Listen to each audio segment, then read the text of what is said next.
I'm Elizabeth Hassig, and welcome to our live conversation on travel. We know staffing and technology problems have caused massive issues with air travel recently. It was less than a week ago. We saw more than 10,000 flights delayed, more than 1,300 canceled, according to FlightAware. Those issues stem from that corrupt file that appears to have interfered with this central database. So listen, if you're looking to take a trip this year, how should you prepare? How should you plan? And what are the best spots to explore in 2023? Here live with us, expert help from Pauline Frommer. She is co-president of the Frommer's Guidebooks and Frommers.com, an award-winning travel journalist and the author of Frommer's New York City 2023. Now do remember, we want to hear from you. For the next half hour, we answer your questions and air your comments. So you can submit them now under the live stream of this show on our Facebook pages. So we do know these recent issues, the system failures, the staffing problems, weather catastrophes, wreaking havoc on flights. I know that for you, you were actually caught up in that FAA mess on Wednesday. I was. It took me 5 changes of reservation to get finally going to Chicago. Ultimately, I only landed half an hour later than I was supposed to, but it was hairy. I spent 2 hours on the phone with the airline. I think I did one thing right. I booked directly with the airline. Okay. So they were the ones that I could go to fix my problems. People who booked with third-party sites like Expedia, Orbitz, Travelocity, etc., were sent to them and lost precious time dealing with their problems. Now, when should people come up with a backup plan? Like if you see, okay, there's bad weather across the country today, right? And I'm going to be going in or out of one of those hubs. When do you start coming up with a backup plan, and what should that look like? Do it immediately. I woke up at 7 a.m. and there was an email from the airline saying your flight has been canceled. My flight was at 2, but they were going to let me rebook at noon. So I rebooked, but I also got on the phone. And unfortunately, their call centers are understaffed too. So you have to give yourself time for that. You've got to work the apps, work the websites, work the phones. Sometimes you can get through more easily by using the Spanish language line because less people are calling it. You don't have to speak Spanish to do that, and that's what I did.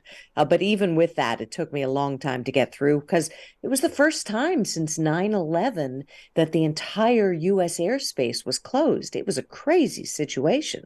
Now, should we be looking at travel insurance? Is that a good idea, especially if we really need to get somewhere? Travel insurance would not have helped in this case. Okay. I'm a big fan of travel insurance for big ticket items like cruises, like house rentals, like tours, where you're going to lose a lot of money. But if it's a flight, you're throwing your money out the window. There are other ways that you're going to solve your problems just for a simple flight. All right, I don't want to be all doom and gloom. This is a talk on travel. So one thing that is really a silver lining right now in our economy is the strength of the U.S. dollar right now, making trips abroad more affordable. It's astounding how strong the dollar is. Even with inflation in many parts of the world, we are seeing on-the-ground prices for Americans that we haven't seen in decades. We just put out a list called the Frommer's Best Places to Go in 2023. And at the top of that list, although we don't do it in order, but Japan. Japan has always been an incredibly expensive place for Americans to visit. This year, it's affordable because the yen is so weak against the dollar. And they spent a lot of time before the pandemic preparing for the Olympics that ultimately nobody was able to come to. So the tourist facilities there are now top-notch because they poured millions of dollars of yen into that. And another spot where the dollar's doing great is Spain. And I know that as part of that, 2023 top destinations, you didn't pick, the Barcelona or the Madrid. We picked the Basque Country, partially because the Tour de France is going to be leaving from there for the first time in several decades. So for cycling fans, that's going to be incredibly exciting, but also because of it is one of the top foodie destinations in the world. The town of San Sebastian has a long tradition of individuals, not just chefs, competing against one another. They have these food clubs. So it's this incredible foodie culture where you eat better than anywhere on the planet. And because the dollar is so strong against the euro, I mean, 10 years ago, it was about $1.50 Mm. to the euro. Now it's almost at par. I was in France this summer. I was drinking $3 glasses of really great wine and having fabulous meals for $16. So we picked the Basque region, we picked Athens in Greece Oh, because yes. they have recently really upgraded, but also because they're on the euro.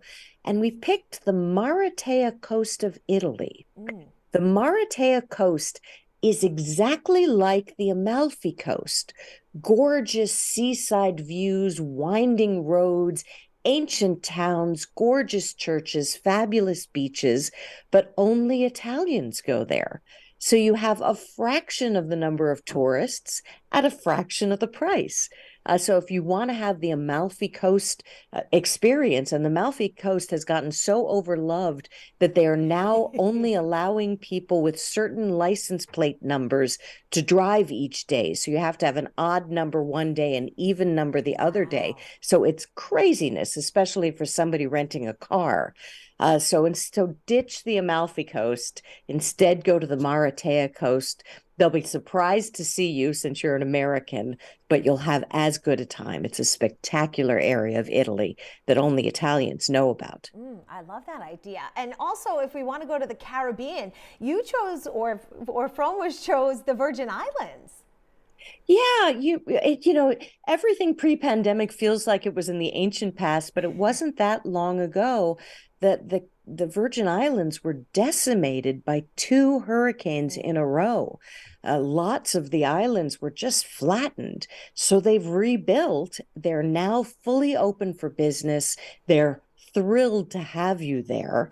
And a lot of places are better than ever simply because it's all new builds. So, a great time to go to the Virgin Islands, both the British Virgin Islands and the American Virgin Islands. And also, when it comes to construction, there was that big construction, $10 billion Mayan rail project.